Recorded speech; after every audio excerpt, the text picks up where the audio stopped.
जाहिर है कि कर्ज का बोझ किसे अच्छा लगेगा, ना तो आपको और ना ही मुझे। लेकिन अधिकांश लोग ऐसे हैं जो हर महीने किसी ना किसी चीज की ईएमआई तो चुका रहे हैं, लेकिन कई बार हालात इतने बद से बदतर हो जाते हैं कि व्यक्ति कर्ज के बोझ के नीचे दबता ही चला जाता है। इसके पीछे बार बार हो रही धन की हानि, नुकसान, पैसों की तंगी, इनकम ना होने जैसे कारण भी होते हैं। कभी कभी तो व्यक्ति इन समस्याओं के कारण समझ ही नहीं पाता है और कुछ ना कुछ गलत कदम भी उठा लेता है।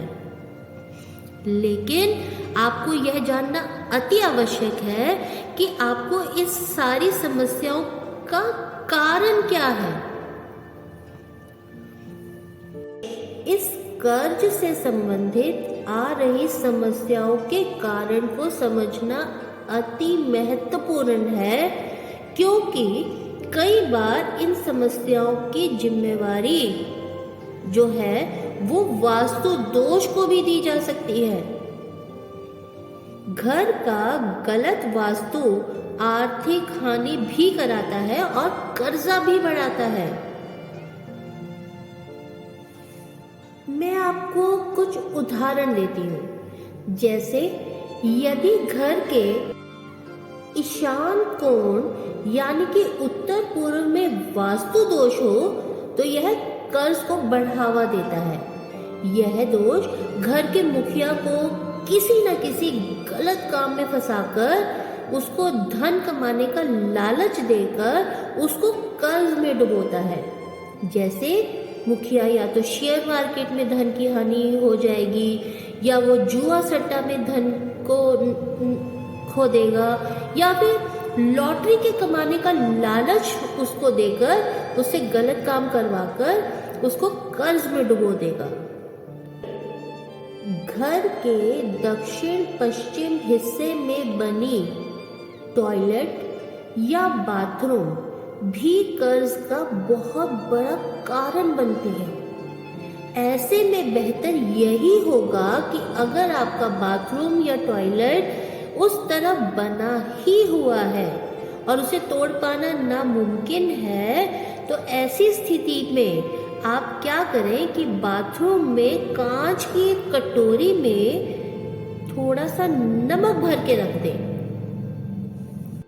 और कोशिश करें कि समय समय पर उस नमक को बदलते रहें। जैसे साप्ताहिक या 15 दिनों के बाद या 1 महीने के बाद तो अवश्य ही बदल दें।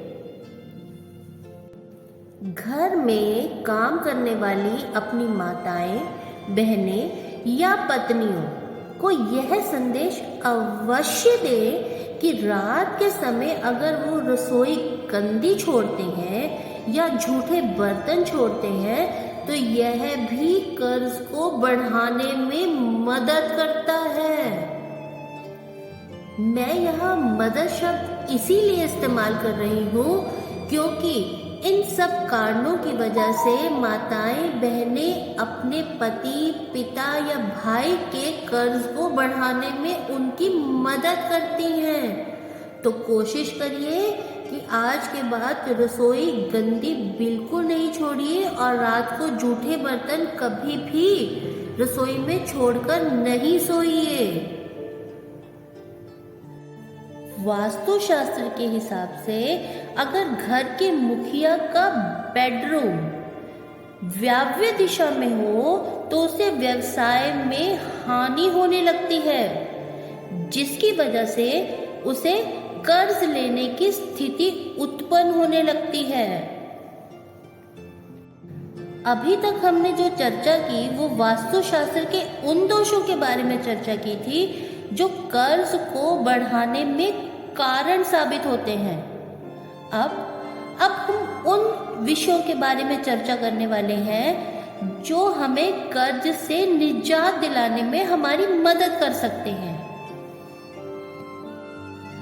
पहला उपाय, अगर आप कर्ज से मुक्ति चाहते हैं तो घर की नियमित रूप से सफाई अवश्य करें।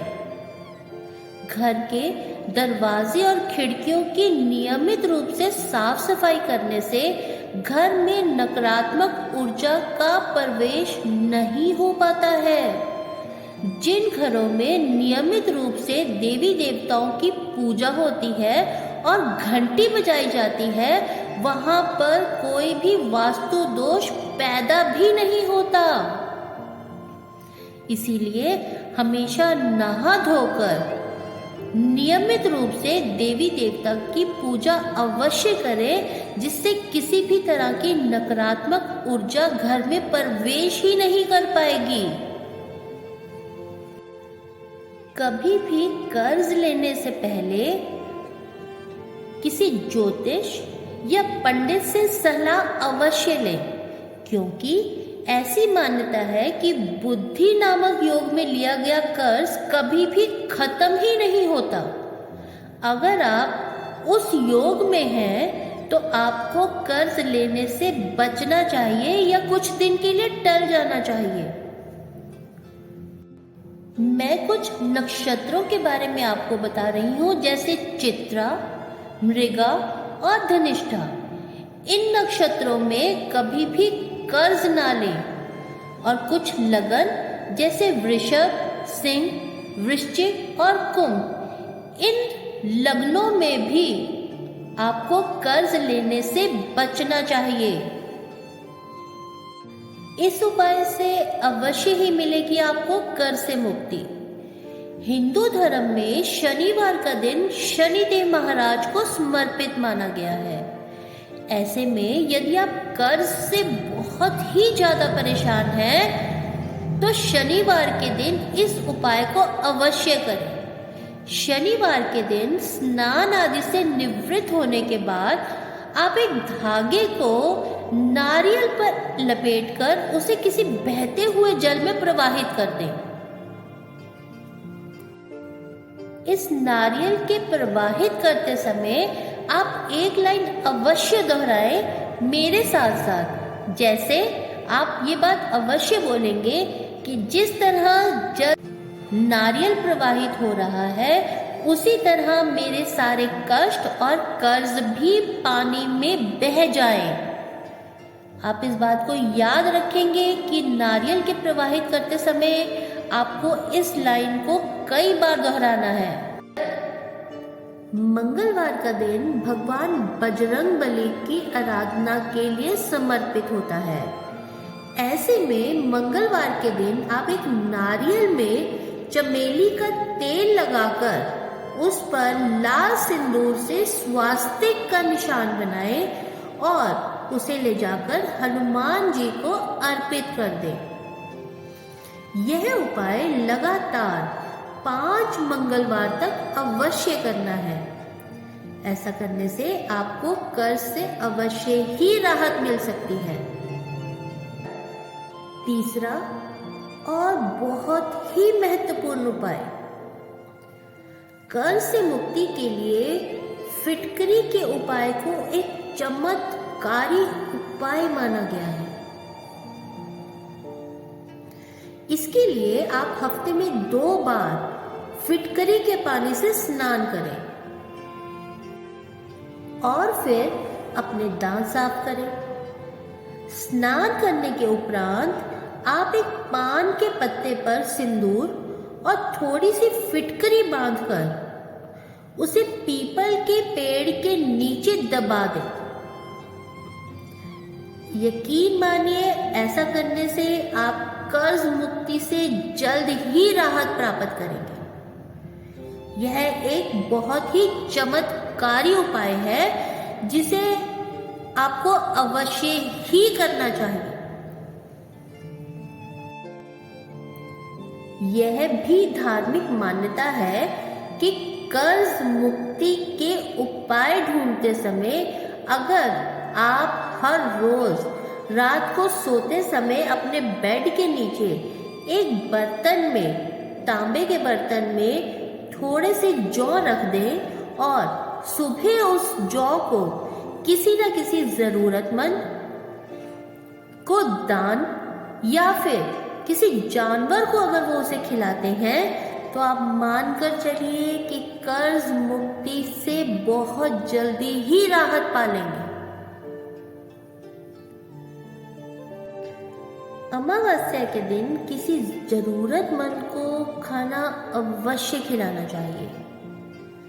ऐसा करने से व्यक्ति को कर्ज से मुक्ति अवश्य मिलती है। साथ ही शुक्रवार के दिन जो भी इंसान माँ लक्ष्मी को मंदिर में जाकर झाड़ू दान करता है, इससे माँ लक्ष्मी अत्यंत प्रसन्न होती हैं और साधक को आर्थिक तंगी से छुटकारा मिलता है।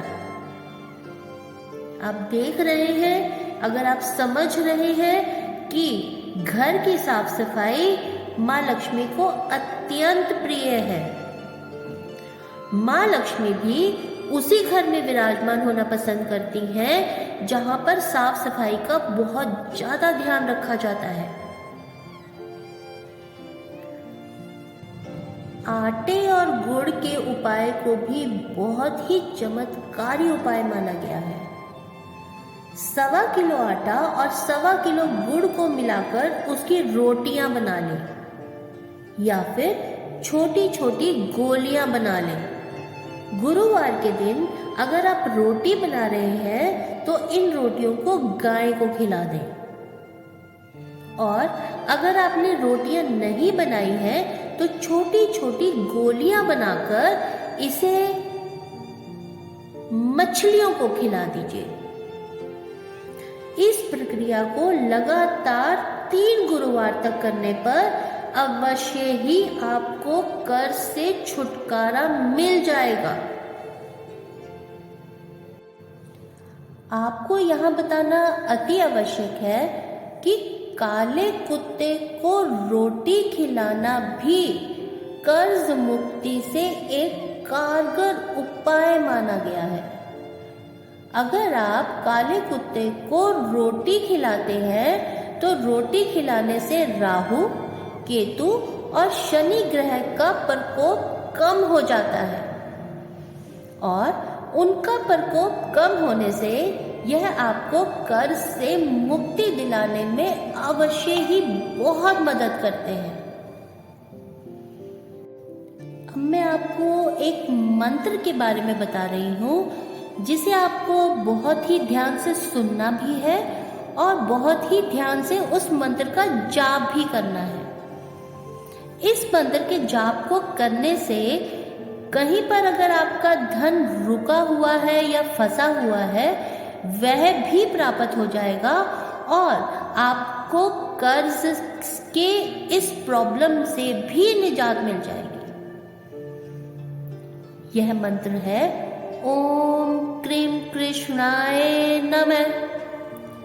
ध्यान से सुनिए, एक बार फिर से सुनिए, ओम क्रीम कृष्णाय नमः। आपको यह मंत्र कम से कम 108 बार अवश्य हर रोज करना है। इस मंत्र के जाप के बाद आप आर्थिक तंगी को दूर करने में अवश्य ही सहायक रहेंगे। इस मंत्र का जाप आपके जीवन से दरिद्रता का नाश करेगा। सुबह और शाम को शांत मन के साथ इस मंत्र का जाप हर रोज 30 दिन तक अवश्य करें और आप चमत्कार को अपने जीवन में अवश्य ही महसूस करेंगे। मैं उम्मीद करती हूँ कि मेरी इन बातों ने आपको कहीं ना कहीं कुछ ना कुछ सिखाने और सीखने के लिए मजबूर किया होगा। अगर आप वास्तुशास्त्र या किसी भी तरह के ज्योतिष से संबंधित किसी भी प्रॉब्लम का सॉल्यूशन चाहते हैं तो आप मुझे कमेंट करके मुझसे बात कर सकते हैं। कर्ज में दबे रहने से आप सिर्फ मानसिक तौर पर ही परेशान नहीं होते हैं, बल्कि घर के अंदर कलेश, अवसाद और रिश्तों के बिगड़ने का एक कारण और उत्पन्न हो जाता है। इसीलिए कोशिश करिए कि कर्ज अगर आपने ले लिया है तो उसको जल्दी से जल्दी उतारने की कोशिश करें, और जो उपाय मैंने आपको बताए हैं उन उपायों को बिना किसी खर्च के किए हुए ये उपाय हैं जिसमें आपको किसी भी तरह का कोई खास खर्चा करने की ज़रूरत नहीं है, और आप इन उपायों को अपने घर में करके जल्दी से जल्दी कर्ज में डूबे रहने की जो स्थितियां हैं उससे उबर सकते हैं।